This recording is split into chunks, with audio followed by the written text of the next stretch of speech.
You are about to step into a mystery where science meets the unknown. Picture a diver suspended in the green-blue silence of the Aegean, working a sponge hook along a cliff of drowned stone. It is the year 1900, and the island of Antikythera lies a thin line on the horizon. A storm has driven the vessel here. The sea is cold. The diver's gear is heavy brass and canvas. Then, out of the gloom, he sees it. A tangle of bronze limbs from a fallen statue, shards of glass, amphorae, a ship's skeleton draped with coral, and a fist-sized lump of corroded gears fused into rock. On deck, no one thinks much of the lump. Months will pass before someone pries it open and sees the teeth. What they found is a clockwork mind from antiquity, a device so sophisticated it seems to have slipped through time. Tonight we unravel the Antikythera Mechanism, the 2,000-year-old Greek device that, by any reasonable expectation, shouldn't exist for its time. And if you'd like to help me bring more of these mysteries to life, don't forget to like, comment, and subscribe. Because the deeper we look, the more this mechanism ceases to be a relic and becomes a doorway to lost workshops, forgotten theories, and the audacious idea that the heavens could be turned by hand. The story begins with an accident and becomes a detective tale. The wreck, likely a Roman cargo ship hauling luxury goods from the eastern Mediterranean to Italy, went down in the 1st century BCE. When Greek authorities and archaeologists salvaged the site in 1900 to 1901, they brought up marble statues, jewelry, and that encrusted bronze mass. A curator examining the fragments noticed a gear. This was not a tool or a weapon. It was the skeleton of a machine. Its wooden case had rotted away. Bronze plates had cracked into more than 80 pieces. Inside, green-tinted wheels were frozen mid-turn. Early on, scholars argued about what it could be. A calendar? An astrolabe? A fake? But there was too much precision for coincidence. Mid-century X-rays revealed layers of gear trains. Then, at the turn of the 21st century, high-resolution surface imaging and CT scanning peeled back the corrosion. Greek inscriptions emerged on the plates, thousands of characters of cramped commentary and labels. The ghost of a user manual had survived inside the wreck. What the scans revealed was as startling as finding microchips in a Roman villa. The fragments contained more than 30 interlocking bronze gears in at least 3 trains, with teeth so regular they might have been cut with a jig. Front and back were once covered with dials. The front displayed a zodiac ring and a 365-day calendar ring, a pointer for the sun, another for the moon, showing its phase with a small black and white ball, and, according to some reconstructions, pointers for the 5 planets known to the Greeks. The back carried 2 spiral dials, one for the 19-year Metonic cycle that aligns lunar months with solar years, and another for the 18-year Saros cycle of eclipses. Turn a hand crank, and you could watch time unfold as a choreography of wheels. Months sliding past, eclipses predicted, the phase of the moon waxing and waning in a single glance. To appreciate why this shouldn't exist, put yourself in the 1st century BCE. We have texts describing clever automata and water clocks, and philosophers write about the geometry of the heavens. But the archaeological record of precision gearing is nearly blank. The next time anyone builds something with comparable astronomical ambition is more than a millennium later, in the great mechanical clocks of medieval Europe, in the intricate planetaria of the Renaissance. The Antikythera Mechanism offends our sense of a neat timeline. It implies a tradition of fine gear cutting, astronomical modeling, and practical instruction that had been all but erased. Until a storm and some sponge divers returned it to us. Reverse engineering the machine has become a modern epic. One thread of research reconstructs what the mechanism did. Another tries to explain how ancient theory became bronze. Start with what it did, because that is marvel enough. The back Saros dial, arranged as a 223-month spiral, predicts eclipses of sun and moon. Next to many months, ancient Greek letters annotate the type, month, hour, and even qualitative notes like the likely color of the eclipse. Evidence that this was not an ivory tower instrument, but a practical guide. Above it, the Metonic dial steps through 235 lunar months in 19 solar years. A cycle ancient astronomers used to harmonize lunar calendars with the seasons. A subsidiary 76-year Callipic dial and a 54-year Exeligmos dial helped correct for drift and predicted the time of day of eclipses. The front face tracked the sun through the zodiac and the Egyptian 365-day calendar. A small sphere painted half black, half white showed the moon's phase, new, quarter, full, set by a gear train that effectively subtracted the sun's motion from the moon's. That subtraction hints at the heart of the device's genius. The moon does not move at a constant speed against the stars. Its orbit is elliptical and tilted, and it speeds up and slows down in a regular way. A lunar anomaly, described by Hipparchus, who worked on roads in the 2nd century BCE. The mechanism models this. Inside, an epicyclic gear train with a tiny pin and slot linkage imposes a wobble on the lunar pointer, recreating the moon's uneven motion. In mechanical terms, it is a machine for combining cycles, adding, subtracting, and modulating motions to mirror the sky. In conceptual terms, it is the first known physical model of a complex celestial theory. You turn the crank. The bronze does the math. Who built such a thing? The inscriptions offer clues. The language is Koine Greek. The lettering style points to the Hellenistic world. The star calendar on the front parapegma lists risings and settings of bright stars as guideposts, a feature of Greek astronomical practice. The presence of a dial for the Pan-Hellenic Games, Olympic, Pythian, Nemean, Isthmian, suggests a Greek civic context. Many scholars point to Rhodes, home of a celebrated school of astronomy and engineering. Hipparchus worked there, as did Posidonius. Another candidate is the broader Corinthian world. Cicero, writing in the 1st century BCE, describes seeing a sphere constructed by Archimedes, brought to Rome after a siege, that reproduced the motions of the celestial bodies. Whether he meant a geared mechanism or a hydraulic globe, the text shows that learned Greeks imagined, and perhaps built, mechanical cosmoses. The Antikythera Mechanism looks like the work of that tradition, rendered as a handheld analog computer. Even if we limit the device to sun, moon, and eclipses, its sophistication dazzles. But could it also have shown the planets? Here the plot thickens. Some researchers working from fragments and inscriptions argue that the front once carried additional pointers and gearing for Mercury, Venus, Mars, Jupiter, and Saturn, each with its own quirky loop, the loop against the stars. Others are more cautious, noting that the surviving gears are already accounted for. One influential reconstruction shows only sun and moon, plus eclipse cycles.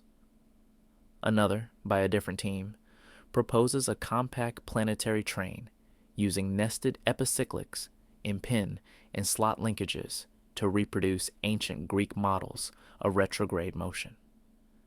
A recent reading of inscriptions found at least the names of planets in the text. hinting that the designer envisioned a planetary display. We may never know which variant the ship carried, but the debate itself is telling. The mechanism sits at the edge of what bronze work can do. Different workshops could have taken different routes to the same sky. Why is it so hard to settle what seems like a simple question? What did this thing show? Because we are rebuilding a watch from crumbs. Bronze corrodes, wood disappears, craftsmen leave few manuals. The CT scans revealed thousands of characters, but many are incomplete. Gears shattered or went missing. Holes meant for axles are worn away. Even tooth counts, essential to reconstruct gear ratios, must be inferred from partial arcs. Yet, out of these fragments, a coherent machine keeps emerging. That is itself an argument for a broader craft tradition. No one arrives at this object in a single leap. There must have been prototypes, simpler models, and students trained in shops where gear cutting and astronomical calculation were passed hand to hand. From here, the mystery forks. One fork asks how the Greeks packed so much sky into so little metal. The other asks why the tradition vanished. On the first fork, the answer is a fusion of theory and craft. Hellenistic astronomers had developed numerical models of the heavens, cycles upon cycles that predicted where the sun and moon would be and when eclipses would occur. Engineers had developed gear trains, axles, and bearings. They had measured and cut with care. The mechanism is where those traditions met. It does not merely illustrate a theory. It enacts one. It encodes in brass the idea that nature can be modeled. It is as much a philosophical object as an instrument. On the second fork, disappearance is more complicated. The usual story says the device shouldn't exist because no one made anything similar for 1,000 years. But shouldn't hides a lot of history. The Roman economy prized large-scale engineering, roads, aqueducts, more than intricate mathematical machines. When the Hellenistic courts that nurtured specialized artisans declined, patronage for such devices may have evaporated. War melts bronze. Workshops close. Knowledge migrates unevenly. Texts describing geared mechanisms survive. But practical know-how is fragile, living in hands as much as in scrolls. Later, Islamic scholars preserved and extended Greek astronomy, and master instrument makers built astrolabes of breathtaking refinement. Yet geared planetaria remained rare and expensive. By the time complex clocks appear in medieval Europe, they are embedded in a different tradition. Large, public, driven by weight and escapement, rather than personal hand-cranked computers. The Antikythera Mechanism didn't so much not belong to its time as depend on a niche that later economies neglected. With an object this beguiling, speculation blooms. Some want the device to be evidence of anachronistic genius. An ancient laptop, a gift from a lost civilization, or worse, a prop for ancient aliens. The romance is understandable. The reality is richer. Every feature of the mechanism is rooted in the science and craft of its era. Its cycles match Greek astronomical practice. Its inscriptions are slightly fussy, like a careful teacher's notes. Its materials and methods fit Hellenistic bronzework. Far from being an alien intrusion, it is a culmination we had simply not found in the flesh before. There are even textual ghosts pointing to its siblings. When you assemble the clues, a picture emerges of a small industry, now almost entirely lost, of mathematical model makers making bespoke devices for wealthy patrons, scholars, and navigators. The Antikythera Mechanism is a survivor, not an orphan. Yet some fringe ideas deserve hearing because they highlight real uncertainties. One proposal suggests the device might have had a navigational role beyond astronomy, perhaps helping to find longitude using lunar eclipses. The dials do include eclipse times and phases. Mariners could, in principle, use those to synchronize with a known meridian. The catch is practicality. Eclipses are rare, and long-distance navigation in antiquity did not rely on such precision. Another thought. Could gears of this complexity have been used in other humbler tools, like odometers, crossbow triggers, or surveying instruments, leaving less trace? Archaeology is a biased sampler. Perishable materials do not survive. Bronze is often recycled. Shipwrecks or accidents. The mechanism may stand for a larger, invisible ecology of devices. There is a quieter, philosophical shock in all this. The Antikythera Mechanism collapses the modern distinction between science and technology. To build it, you must know theory, cycles, anomalies, ratios. To run it, you must believe the world is lawful enough to be turned with a crank. It is not a toy de luxe. It is a claim. The heavens are calculable. Nature speaks mathematics. The human hand can mimic the cosmos. That this claim took material form in a box of gears 2,000 years ago should recalibrate our expectations of ancient minds. When later cultures lost or set aside this thread, they did not regress so much as choose different priorities. The thread remained in texts and was taken up again when circumstances favored it. If you ever see a high-quality replica, turn the handle slowly. Feel how each tooth is a decision. The main solar gear drives the lunar train. Deep inside, a pin traces a little dance in a slot, giving the moon its quicker and slower pace. On the back, a pointer glides along a spiral. You nudge it forward a month at a time, and small letters tell you when the next eclipse will darken the day, whether it will be total or partial, noting details that only a patient observer would care to engrave. On the front, the moon's painted face turns from black to white, and back again as if the sky obeyed a dial. One can imagine a teacher in a stoa in Rhodes, a scribe, an aristocrat fond of astronomy, or a ship's owner with a taste for marvels, cradling it and explaining to friends, here is how the world moves. Where we stand now is exciting precisely because we have not closed the book. Teams continue to read inscriptions in the CT data. New fragments surface from the museum stores. Reconstructions compete and complement each other. One model emphasizes fidelity to the fragments and emits planetary gears. Another, guided by newly deciphered text, proposes a fully planetary front display. Every interpretive step tests our assumptions about what ancient designers valued: compactness, elegance, ease of construction, or faithfulness to theory. Meanwhile, the broader context sharpens. The wreck's cargo tells us about trade. Associated coins help date the sinking. Stylistic analysis dates the mechanism itself to perhaps a few decades before the wreck, maybe 150 to 100 BCE, implying it had a life before it went to the bottom. Past the technical, the mechanism's existential pull is simple. It makes the ancient world feel both nearer and more alien. Nearer, because we recognize the itch it scratches, the urge to grasp the sky in our hands, to predict, to explain, to compress the unwieldy into a model. More alien, because it reveals a craftsmanship we have trouble imagining as common. The apprenticeship that teaches a young artisan not only to cut a gear, but to understand why 48 teeth here and 32 there produce an eclipse cycle.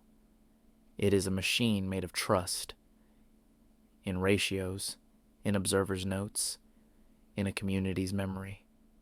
So, did the Greeks build a device that shouldn't exist for its time? Perhaps the more radical thought is that our picture of their time was too small. The Antikythera Mechanism is exactly what you get when theoretical astronomy meets exacting metalwork in a culture that believes models matter. It persisted not because of miracle, but because people cared. It vanished not because of conspiracy, but because those people and their patrons changed. We take one last dive with the sponge divers as they drift past the wreck. The statues lie like sleeping giants. Amphorae sprout coral spines. The mechanism is a dark clod on the seabed that does not look like history. A century later, it has become a time machine in the best sense. A way to travel back into a mind that trusted the world's regularities enough to encode them in bronze. The mystery that remains isn't only how did they do it, but how many more stories like this does the sea still keep? I'll leave you with this. If you could commission one ancient workshop to build a device for today, a modern Antikythera of your own, what would you ask them to model in turning wheels? And what would that choice say about what we believe is worth predicting now?